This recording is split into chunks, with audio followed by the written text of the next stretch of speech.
1931 میں کشمیر کے علاقے سری نگر میں شیخ محمد عبداللہ، چودھری غلام عباس اور ایسے ہی چند لیڈرز کی قیادت میں ایک ملاقات کا انعقاد ہوا جسے ریڈنگ روم پارٹی کا نام دیا گیا، جس کا مقصد تھا مسلم پبلک اوپینین کو ایجوکیٹ کرنا۔ اسی پارٹی کی تشکیل مہاراجہ ہری سنگھ کا کشمیریوں پہ ظلم کرنے کا جواز تھا، جو ہم پہلے بیان کر چکے ہیں۔ جاننے کے لیے اسکرین پہ دیے گئے لنک پہ کلک کریں۔ 13 جولائی 1931 کو کشمیری مسلمانوں نے پہلی دفعہ مہاراجہ ہری سنگھ کے دور ظلمت کے خلاف احتجاج کیا، جس کے نتیجے میں 21 کشمیری اپنی جانوں سے ہاتھ دھو بیٹھے۔ اس دن کو آج یوم شہدائے کشمیر کے نام سے منایا جاتا ہے۔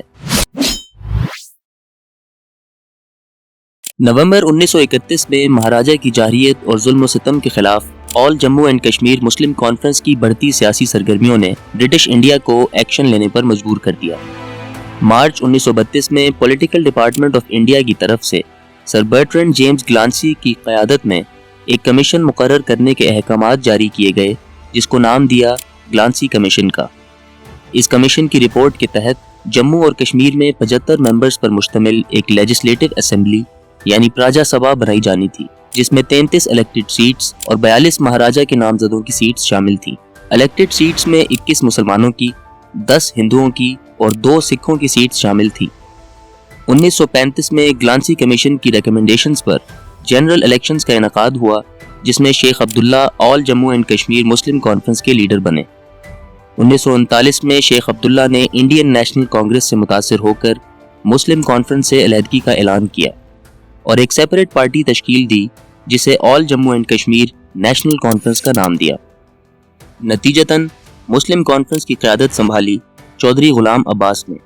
مسلم کانفرنس اور نیشنل کانفرنس کے سیاسی اور آئینی اختلافات برٹش انڈیا میں مسلم لیگ اور نیشنل کانگریس کے اختلافات کے مترادف تھے۔ بہرحال ایک مدعا جو دونوں پارٹیز میں کوئی اختلاف رائے نہیں رکھتا تھا، وہ تھا کشمیریوں کے پولیٹیکل رائٹس۔ مسلمانوں کے آپسی اختلافات اور مہاراجہ کی اینٹی مسلم پالیسیز کا فائدہ اٹھاتے ہوئے Indian paramilitary volunteer organization RSS نے کشمیری مسلمانوں کے خلاف تشدد اور نفرت کی آگ کو مزید بڑھانے کے مقصد سے کشمیر میں مداخلت کا آغاز کیا۔ 1934 کے بعد سے اس کی شاخیں سری نگر، جموں، میرپور، کوٹلی، سامبا، ادھمپور اور کاتھیا تک پھیل چکی تھیں۔ بعد ازاں RSS کے ہیڈ کوارٹرز بھی امرتسر سے جموں ٹرانسفر کر دیے گئے۔ 1946 میں انہی پالیسیز میں سے ایک بین آن پبلک میٹنگز کی مخالفت کے نتیجے میں اسٹیٹ کے احکامات پر بہت سے مسلم لیڈرز کو گرفتار کیا گیا اور ٹرائلز کے بغیر ہی امپریزن کر دیا گیا۔ یہ وہ وقت تھا جب پلان آف جون 3 کے نام سے شائع کیا گیا ایک تاریخی منصوبہ۔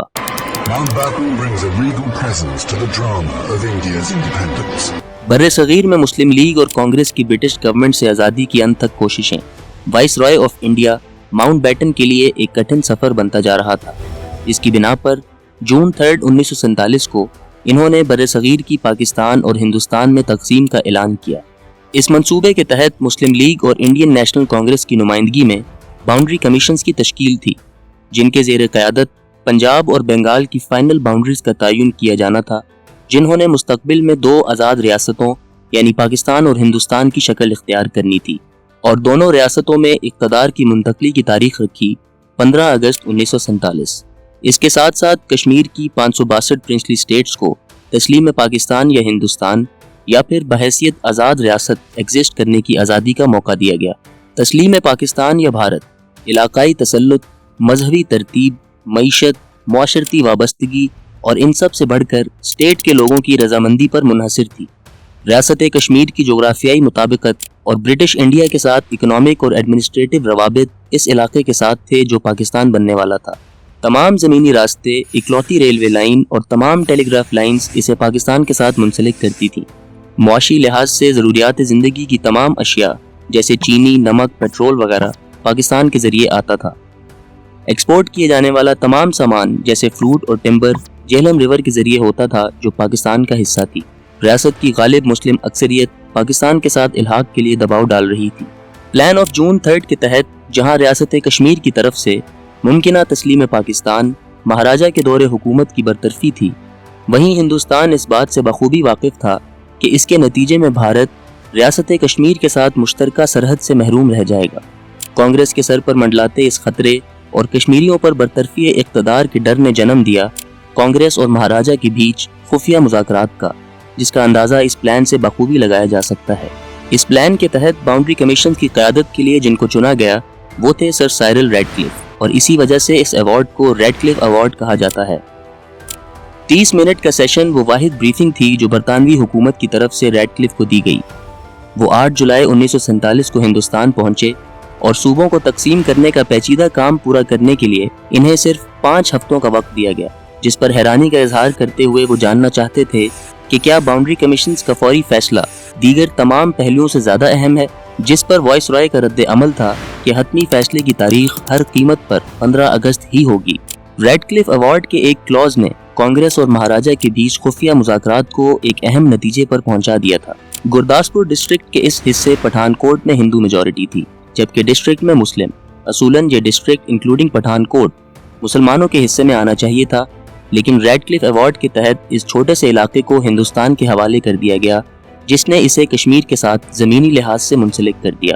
کہا جاتا ہے کہ ماؤنٹ بیٹن 2 نئی ریاستوں یعنی ہندوستان اور پاکستان کے مشترکہ گورنر جنرل بننا چاہتے تھے، جس پہ اگرچہ نہرو نے رضامندی ظاہر کی، لیکن جناح نے بھرپور مخالفت کا اظہار کیا، جو ماؤنٹ بیٹن کی انا پر ایک زبردست وار تھا، اور ریڈکلف کا یہ کلوز ماؤنٹ بیٹن کا جناح کو ایک زبردست جواب۔